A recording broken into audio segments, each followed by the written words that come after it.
ନା କହିଲେ? ମୁଁ ଭୁବନେଶ୍ୱରରୁ ଆସିଛି। ମୋ ନାଁ ପ୍ରଭାବତୀ ସାହୁ। ଆଚ୍ଛା, କୁହନ୍ତୁ ଅନୁଭୂତି, କୁହ ଅନୁଭୂତି। ମୁଁ ଭୁବନେଶ୍ୱରରୁ ଆସିଛି। ମୋ ନାଁ ପ୍ରଭାବତୀ ସାହୁ। ହଁ, ମୁଁ 2 ମାସ 3 ମାସ ତଳେ ଆମ ବାବୁଙ୍କର ପାଦରେ ଗୋଟେ ସେଟଲିଂ ପଟରେ କଣ୍ଟା ପଶି ଯାଇଥିଲା। ସେଟଲିଂ ପଟରେ ଗୋଟେ କଣ୍ଟା ପଶି ଯାଇଥିଲା ପାଦରେ। କିନ୍ତୁ 2 ମାସ ତଳେ ପଶି ଯାଇଥିଲା। ଆମେ 1.5 ମାସ ପୂର୍ବରୁ ଆମର ଗୋଟେ ଟିକଟ ହେଇଥିଲା। ଆମେ ଯିବୁ 12 ଜ୍ୟୋତିର୍ଲିଙ୍ଗ। ଆମେ ସବୁଆଡ଼େ ବୁଲି ଯିବୁ, ସୀମାଞ୍ଚଳ, ମଦୁରାଇ, କନ୍ୟାକୁମାରୀ ସବୁଆଡ଼େ ଯିବୁ। ଆଉ ଯିବୁ ବୋଲିକି ବାହାରିଲା ବେଳକୁ 2 ଦିନ ଅଛି। ତାଙ୍କ ଗୋଡ଼ ଫୁଲିଲା। ଆଉ ତାଙ୍କ ଟିକେ ସୁଗାର ଅଛି। ସେ ଗୋଡ଼ ଯେମିତି ଫୁଲିଲା ତ ମୋତେ କହିଲେ, ମୁଁ କହିଲି ଯିବାନି, ପିଲାମାନେ କ'ଣ କହିବେ। ଆଉ ମୋର 5 ପୁଅ, 4 ବୋଉ। ସିଏ ସେଠୁ କହିଲେ ନାଇଁ ଯିବା। ମୁଁ କହିଲି ନାଇଁ ଯିବାନି, ଗୋଡ଼ ଫୁଲିବ ବେଶୀ। ନା ନାଇଁ, ମୁଁ ପଛେ ରହିଯିବି, ତମେ ନହେଲେ ଯିବା। ଆଉ ଆମେ କିନ୍ତୁ ସୀମାଞ୍ଚଳ ଯାଇଛୁ। ସୀମାଞ୍ଚଳ ପରେ ଯାଇଛୁ ମଦୁରାଇ ପରେ ରାମେଶ୍ୱର ଯାଇଛୁ। ତାଙ୍କ ଗୋଡ଼ ବହୁତ ଫୁଲିଲାଙ୍କୁ ପୁଣି ଆମେ ବହୁତ ଠାକୁରଙ୍କ କେତେ ଡାକିଲି। ଠାକୁରଙ୍କ ଆଶୀର୍ବାଦରୁ ଆମେ ଭଲ ପୁଣି ଛୁଆ ଟିକଟ କରିଦେଲେ। ଆମେ ଇଆଡ଼େ ପଳେଇ ଆଇଲେ। ଆମ ସାଙ୍ଗମାନେ ସବୁ ଗଲେ ଭାରି। ଆଉ 12 ଜ୍ୟୋତିର୍ଲିଙ୍ଗ ଆପଣ ଗଲେନି? 12 ଜ୍ୟୋତିର୍ଲିଙ୍ଗ କରିଦେଇଛୁ। ଆଉ ଏଥରକ ଯାଇଥିଲୁ। ଆଉ ଏଇ ଯୋଉ ଗୋଡ଼ ଫୁଲିଲା ବାହାରିଥିଲେ, କୁଆଡ଼େ ବାହାରିଥିଲେ? ସେଇ 12 ଜ୍ୟୋତିର୍ଲିଙ୍ଗ 10-12 ଜାଗା ଯାଇଥାନ୍ତୁ। ଆଉ ହଁ, 10-12 ଜାଗା ଯାଇଥାନ୍ତୁ, କିନ୍ତୁ 4-5 ଜାଗା ଦେଖିଛୁ।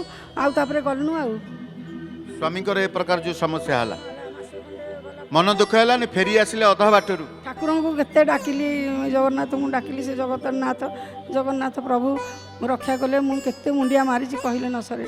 କେତେ କାନ୍ଦିଛି, କେତେ ମନ ଦୁଃଖରେ ବହୁତ। କିନ୍ତୁ ଆସିଛୁ ଭଲ ବାଗରେ, ଫେରି ଆସିଲୁ। ଟିକଟ ନାହିଁ ନା, ସେମିତି ରାମେଶ୍ୱରରୁ ଏଠି ଆସିବ କେତେ କଷ୍ଟ। ତେଣୁକରି ଆସିଲୁ ସେମିତି।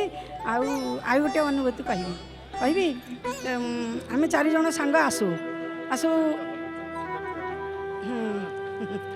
ଆମେ 4 ଜଣ ଆସୁ ଯେଉଁ ରଥଯାତ୍ରା ବେଳେ। ଏଠୁ ସବୁବେଳେ ମୁଁ କ'ଣ କରେ, ସେମାନେ ସବୁ ଗପି ଟ୍ରେନରେ ଆସନ୍ତି।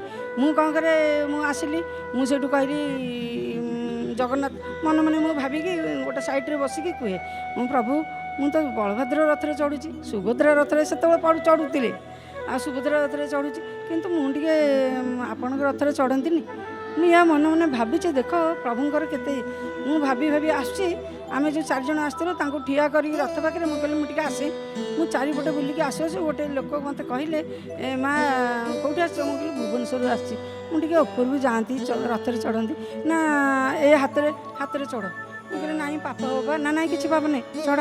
ଭାଇ ନ କହିଲେ, ଭାଇ ନା ୟାଙ୍କୁ ନେଇଯାଅ। ସିଏ ସେଠୁ ମୋତେ ଭିଡ଼ି ନେଇଗଲେ। କହିଲେ ସିଏ 10 ଟଙ୍କା ଦେବେ। ମୁଁ କହିଲି ହଉ ଦେବି। ମୁଁ ଉପରକୁ ଗଲାଙ୍କୁ ମୁଁ 10 ଟଙ୍କା ତାଙ୍କୁ ଦେଲି। ସିଏ ମୋତେ ଭିଡ଼ି ନେଇଗଲେ। ମୁଁ ଠାକୁରଙ୍କୁ ମୁଁ ଅଧଘଣ୍ଟା ପର୍ଯ୍ୟନ୍ତ କୁଣ୍ଢେଇଛି।